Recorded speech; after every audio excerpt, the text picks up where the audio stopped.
This took place a few years ago when I used to live on a farm. My stepmom was always fascinated with the idea of living off the land, growing our own food and raising animals. After several failed attempts, we finally found a nice house on a piece of land with an established asparagus farm. And shortly after we settled in, we brought some animals to the farm, like chickens, ducks, and a few rabbits. We let the chickens and ducks roam around the property, and for a while everything was fine. They seemed to enjoy exploring the farm, and we didn't have any problems with it. But after raising our last batch of ducklings, something strange happened. 2 of our 4 adult ducks disappeared without a trace.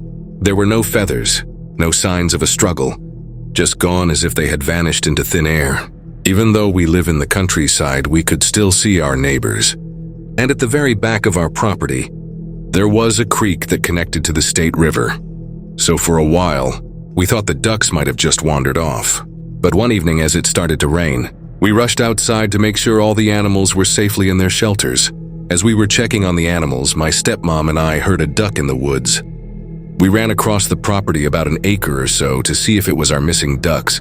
My dad and brother followed us with guns to help search the woods.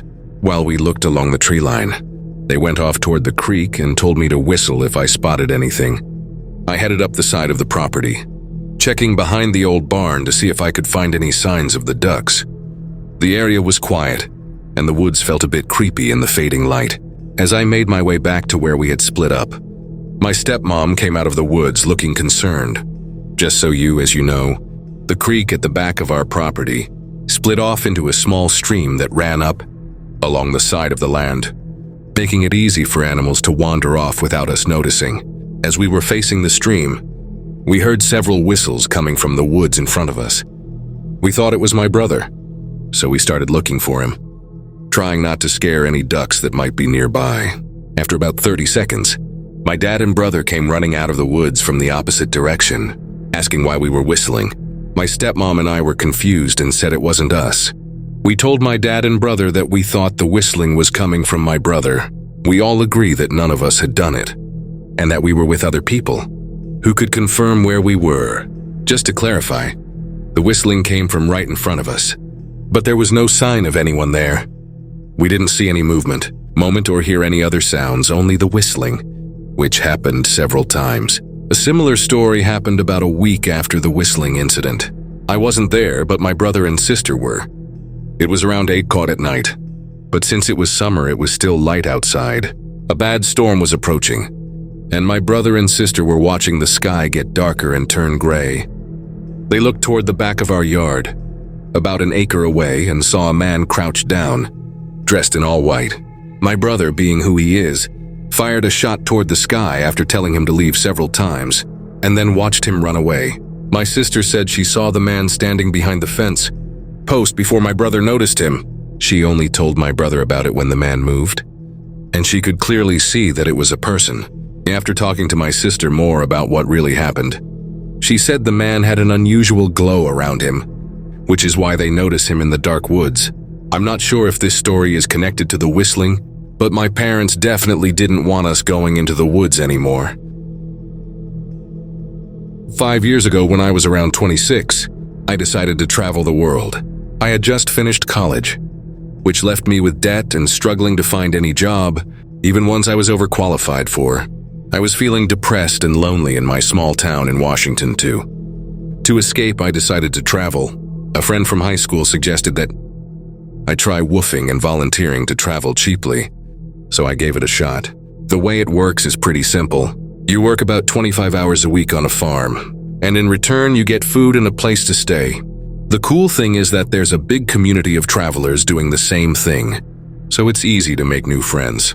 You'll be surrounded by people from different backgrounds, and it's a great chance to step out of your comfort zone. As you work and explore new places, you also get the time and space to think about your life and figure things out while experiencing something completely different. 8 months later, I had become an expert at shoveling cow manure.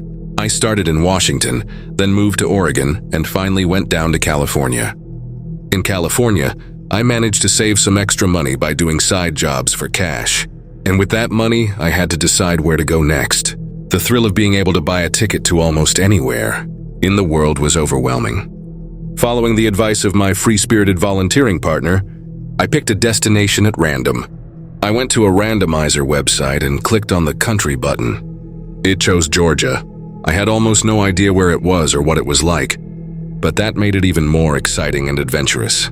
The thought of going somewhere so unknown really appealed to me, so I decided to go for it. I bought a ticket and started searching online for a farm in Georgia that could host me while I was there. But there weren't many options, and most of the farms were in remote areas without even an internet connection. Even though I sent messages to all of them, as I knew only a few would reply, one farm did respond, and it was on top of a mountain. The pictures showed a traditional Georgian stone house with a big garden in the back, a family with happy children, grandparents eating dinner, and animals around the yard. The farm seemed nice and welcoming. The description was written in good English, and the work requirements sounded reasonable, so I was excited. After I flew into Tbilisi, the capital of Georgia, I followed the directions they sent to find the farm, but it wasn't easy. Few people in Georgia speak English. The roads are in bad shape, since many haven't been fixed since the Soviet Union fell. It took me about 20 hours of riding old Soviet buses and taxis, traveling on winding roads and rough paths to reach the blue pin on my map. The path was a dirt road leading up a steep hill into a national park in the northern part of the country. There was nothing around for miles, just trees and silence. As I climbed the hill, I finally saw the house about half a mile away on an even steeper hill surrounded by trees. From where I stood, it looked abandoned. The place looked overgrown, brown and gloomy. When I walked past the gate, a man named Gary, not his real name, came up to greet me. He was a short, heavy-set, middle-aged guy with a big smile and a friendly demeanor. He shook my hand and started showing me around in broken English. As he led me through the property, I noticed there was no one else around. Just the two of us in the middle of the quiet, empty surroundings. I asked about his wife and kids, but he brushed it off and said something like, "They're away right now." At this point, I started to feel uneasy. As I looked around, it was clear that the farm was in bad shape.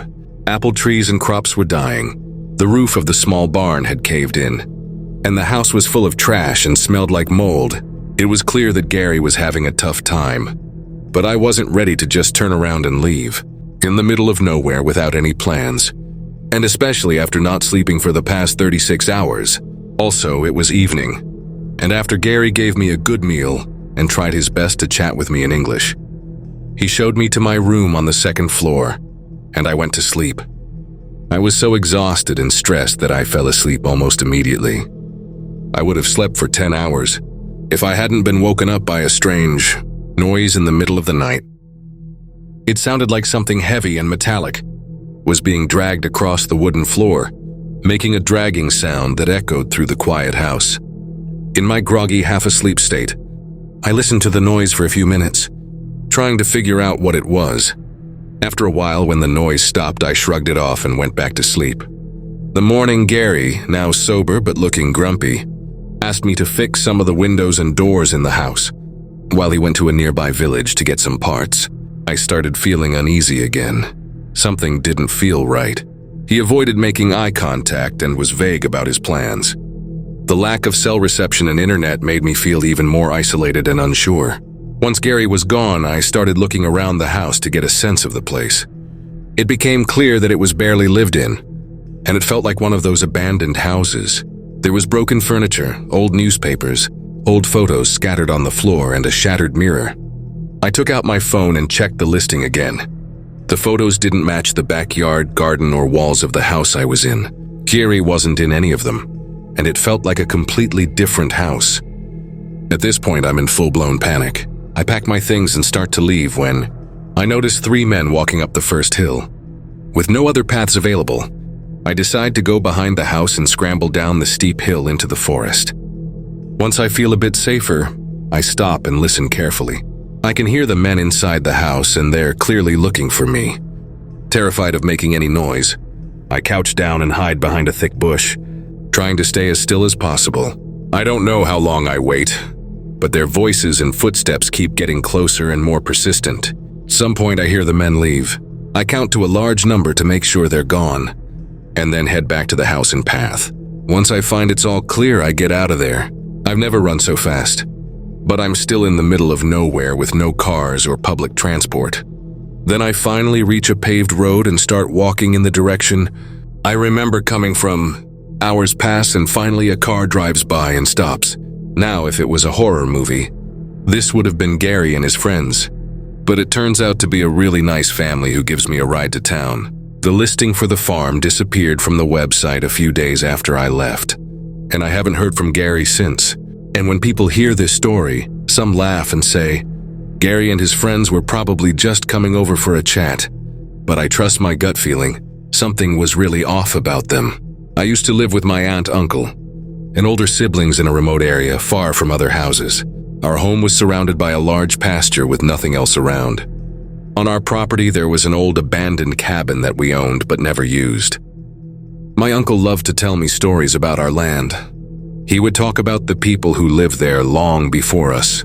Then one night, he told me another story about the land, but it was pretty scary. The old cabin in the middle of our pasture used to belong to a farmer and his young daughter. They lived there alone, and the father worked hard to run the farm by himself. So I grew up on a farm west of the Mississippi. My brother, who's 3 years younger than me, and I both experienced something strange when we were kids. Our farm was huge, with thousands of acres mainly dedicated to growing corn. When the corn was fully grown, the field seemed endless. On days when we weren't busy with chores, my brother and I would explore the tall, rustling stalks. But most of the time we stayed close to the house. But every once in a while, we would venture deep into the cornfields to explore. The tall corn stalks made it feel like we were in a huge green jungle. And we always found something interesting, whether it was a secret spot or an animal. I have so many good memories from those days. Anyway, on one particular day, we decided to go exploring again. But this time, we were trying to reach a creek that flowed along the far of our farm, which was a place we rarely visited because it was so far from the house. We had been to the creek a few times before, and the cool, refreshing water made the long walk worth it, especially on hot summer days.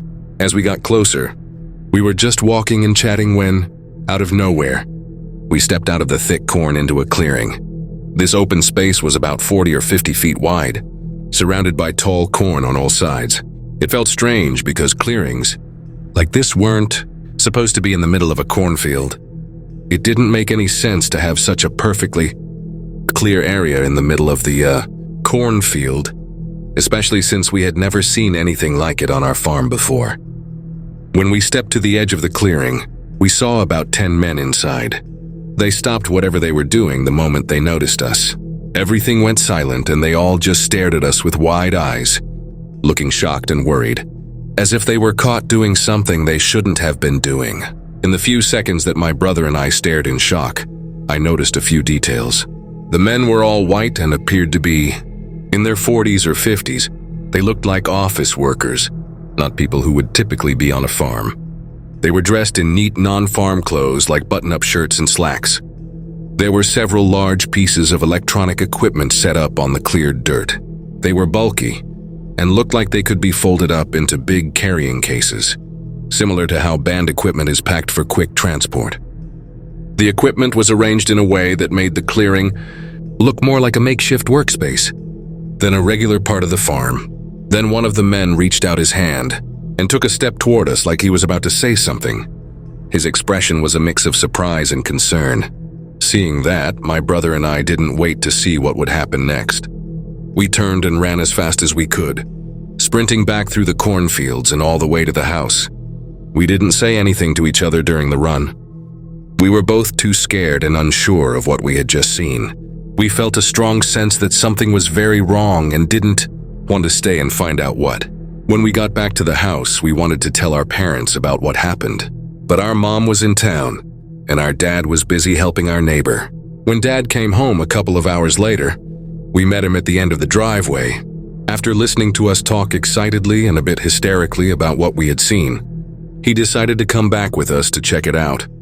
Since it was already dark by then, he said we would go first thing in the morning. I think Dad figured he'd just go along with us to make us stop talking about it. The next day, we all went to the spot where my brother and I had seen the clearing. But when we got there, the clearing was still there, but it was completely empty. Dad agreed it was weird that all the corn had been cleared away. But he didn't seem to believe anything more than that. Could have been something completely harmless, but my brother and I still about it sometimes. And we both agree it was the weirdest and most unsettling thing we've ever experienced.